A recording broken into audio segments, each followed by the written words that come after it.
Gujarat India के पश्चिमी तट पर बसा एक राज्य है जो अपनी जीवंत संस्कृति और समृद्ध इतिहास के लिए जाना जाता है।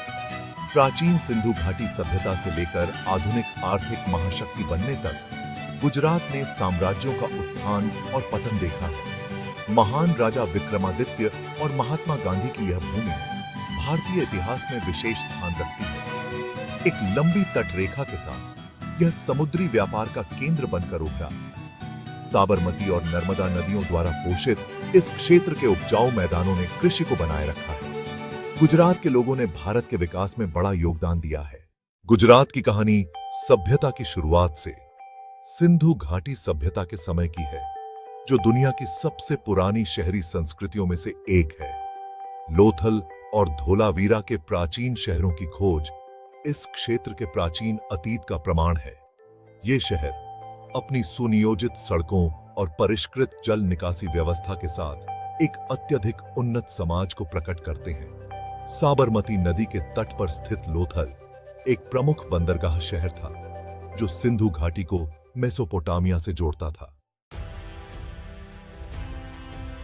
सम्राट अशोक के शासनकाल में मौर्य साम्राज्य ने गुजरात के इतिहास पर एक अमिट छाप छोड़ी।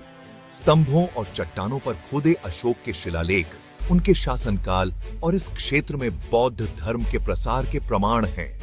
जूनागढ़ में पाए जाने वाले ये शिलालेख शांति, अहिंसा और सुशासन को बढ़ावा देते हैं। मौर्यों के बाद शक शासकों के एक वंश पश्चिमी क्षत्रपों ने गुजरात में अपना प्रभुत्व स्थापित किया। उन्होंने लगभग 4 शताब्दियों तक शासन किया। स्थापत्य चमत्कारों और एक समृद्ध अर्थव्यवस्था की विरासत को पीछे छोड़ते हुए क्षत्रप के सिक्के, जिनमें उनके शासकों और ग्रीक देवताओं के चित्र हैं, उस समय के सांस्कृतिक समन्वयवाद को दर्शाते हैं। 5वीं शताब्दी ईस्वी में मैत्रक वंश का उत्कर्ष हुआ, जिसने शांति और समृद्धि के युग का सूत्रपात किया। उन्होंने अपनी राजधानी वल्लभी में स्थापित की, जो शिक्षा और संस्कृति का एक प्रसिद्ध केंद्र बन गया। मैत्रक कला और वास्तुकला के संरक्षक थे, जैसा कि उनके युग के उत्तम मंदिरों और मूर्तियों से स्पष्ट है। उनके शासनकाल में जैन धर्म का विकास हुआ और भव्य जैन मंदिरों का निर्माण हुआ, खासकर गिरनार और पालिताना में। सोलंकी वंश, जिसे गुजरात के चालुक्य के रूप में भी जाना जाता है, ने गुजरात के इतिहास में एक स्वर्ण युग को चिह्नित किया। 10वीं से 13वीं शताब्दी तक शासन करने वाले सोलंकियों ने एक शक्तिशाली राज्य स्थापित किया, जो गुजरात और उसके बाहर तक फैला हुआ था। वे अपने सैन्य कौशल, प्रशासनिक कौशल और कला और वास्तुकला के संरक्षण के लिए जाने जाते थे। राजा भीमदेव प्रथम के शासनकाल में सोलंकियों ने महमूद गजनी के आक्रमण को विफल कर दिया, अपने राज्य को बाहरी खतरों से बचाया। उनके उत्तराधिकारी कर्णदेव प्रथम ने सोलंकी साम्राज्य का विस्तार किया और पाटन में एक दूसरी राजधानी स्थापित की। सोलंकी शासक महान निर्माता थे, जिन्होंने भव्य मंदिरों, बावड़ियों और अन्य स्थापत्य चमत्कारों का निर्माण किया। सोलंकी काल में कला, साहित्य और संस्कृति का विकास हुआ। यूनेस्को की विश्व धरोहर स्थल मोढेरा का प्रतिष्ठित सूर्य मंदिर सोलंकियों की स्थापत्य प्रतिभा का प्रमाण है। रानी की वाव, एक जटिल नक्काशीदार सीढ़ीदार कुआं और माउंट आबू में जैन मंदिर उनकी स्थापत्य विरासत के अन्य उदाहरण हैं। सोलंकी शासक विद्वानों और कवियों के संरक्षक थे, जिन्होंने गुजराती साहित्य के विकास में योगदान दिया। भाग 5, सल्तनत काल, फ्यूजन और ट्रांसफॉर्मेशन। 13वीं शताब्दी ने दिल्ली सल्तनत के आगमन के साथ गुजरात के इतिहास में एक महत्वपूर्ण मोड़ दिया। आंतरिक कलह से कमजोर सोलंकी साम्राज्य 1299 ईस्वी में अलाउद्दीन खिलजी की सेनाओं के हाथों गिर गया। इस विजय ने एक नए युग की शुरुआत की, जो दिल्ली सल्तनत और बाद में गुजरात सल्तनत के शासन द्वारा चिह्नित किया गया। सल्तनत काल में संस्कृतियों का मेल देखा गया, क्योंकि फारसी, अरबी और तुर्की प्रभाव मौजूदा हिंदू परंपराओं के साथ घुल मिल गए। सुल्तानों ने अपने इस्लामी विश्वास का पालन करते हुए आम तौर पर अपने हिंदू विषयों के प्रति सहिष्णु दृष्टिकोण अपनाया। इस अवधि में मस्जिदों, मकबरों और अन्य इस्लामी स्थापत्य चमत्कारों का निर्माण हुआ। 15वीं शताब्दी की शुरुआत में स्थापित गुजरात सल्तनत ने अपेक्षाकृत शांति और समृद्धि की अवधि को चिह्नित किया। अहमदाबाद के संस्थापक अहमद शाह प्रथम ने शहर को व्यापार और वाणिज्य के एक संपन्न केंद्र में बदल दिया। सल्तनत काल में इंडो इस्लामिक वास्तुकला का विकास हुआ, जैसा कि अहमदाबाद, चंपानेर और अन्य शहरों की मस्जिदों और मकबरों से स्पष्ट है। कपड़ा उद्योग फला फूला। गुजराती कपड़ों ने दुनिया भर के बाजारों में लोकप्रियता हासिल की। खंड 6, मुगलों के अधीन, समृद्धि और परिवर्तन। सम्राट अकबर के शासनकाल में मुगल साम्राज्य ने 16वीं शताब्दी में गुजरात को अपने में समाहित कर लिया। 1573 ईस्वी में अकबर द्वारा गुजरात सल्तनत की विजय ने गुजरात को मुगल शासन के अधीन ला दिया। गुजरात अपने रणनीतिक स्थान और समृद्ध बंदरगाहों के साथ मुगल साम्राज्य का एक महत्वपूर्ण प्रांत बन गया। सूरत, एक हलचल भरा बंदरगाह शहर, अंतरराष्ट्रीय व्यापार के एक प्रमुख केंद्र के रूप में उभरा। मुगल काल में कला, वास्तुकला और संस्कृति का विकास हुआ। खंड 7, मराठा इंटरल्यूड परिवर्तन का समय।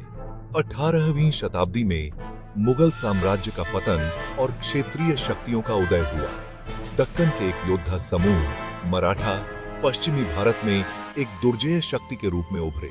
पेशवा बाजीराव प्रथम के नेतृत्व में मराठों ने मुगल सत्ता को चुनौती देते हुए गुजरात पर अपना प्रभाव बढ़ाया। गुजरात में मराठा अंतराल संघर्ष और सहयोग दोनों द्वारा चिह्नित किया गया था, जबकि मराठों ने मुगलों और अन्य स्थानीय शासकों के साथ युद्धों में संलग्न थे।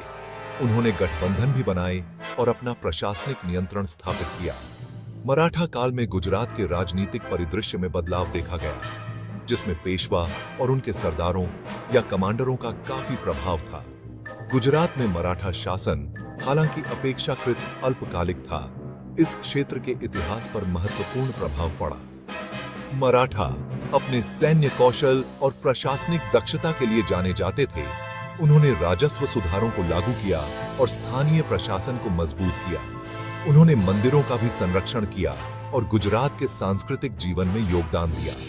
हालांकि मराठा सरदारों के बीच आंतरिक संघर्ष और प्रतिद्वंद्विता ने गुजरात पर उनकी पकड़ कमजोर कर दी, जिससे एक नई शक्ति, ब्रिटिश ईस्ट इंडिया कंपनी के उदय का मार्ग प्रशस्त हुआ।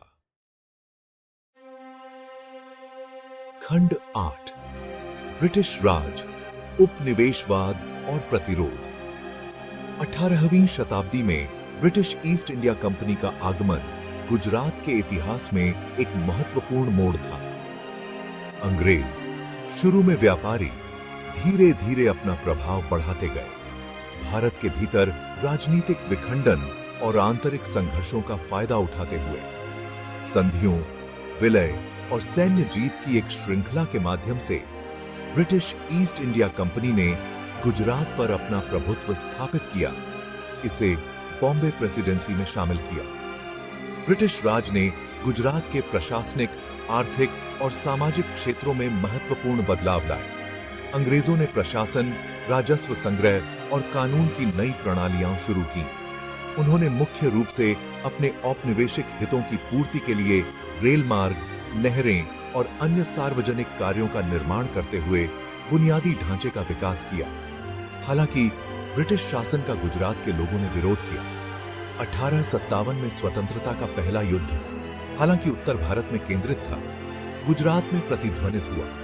महात्मा गांधी और सरदार वल्लभ भाई पटेल जैसे नेताओं से प्रेरित होकर गुजरात के लोगों ने भारत के स्वतंत्रता संग्राम में महत्वपूर्ण भूमिका निभाई। अहमदाबाद का साबरमती आश्रम भारतीय स्वतंत्रता आंदोलन का केंद्र बिंदु बन गया, जिसमें गांधी के सत्याग्रह आंदोलन और ऐतिहासिक दांडी नमक मार्च देखने को मिला। खंड 9, आधुनिक गुजरात, एक पुनरुत्थानवादी शक्ति। 1947 में भारत की स्वतंत्रता ने गुजरात के लिए एक नए युग की शुरुआत की। तब से गुजरात भारत के सबसे प्रगतिशील और समृद्ध राज्यों में से एक के रूप में उभरा है। गुजरात ने अपने औद्योगिक कौशल और उद्यमशीलता की भावना से उल्लेखनीय आर्थिक विकास देखा है। विकास के गुजरात मॉडल को अन्य राज्यों के लिए एक मॉडल के रूप में बताया गया है।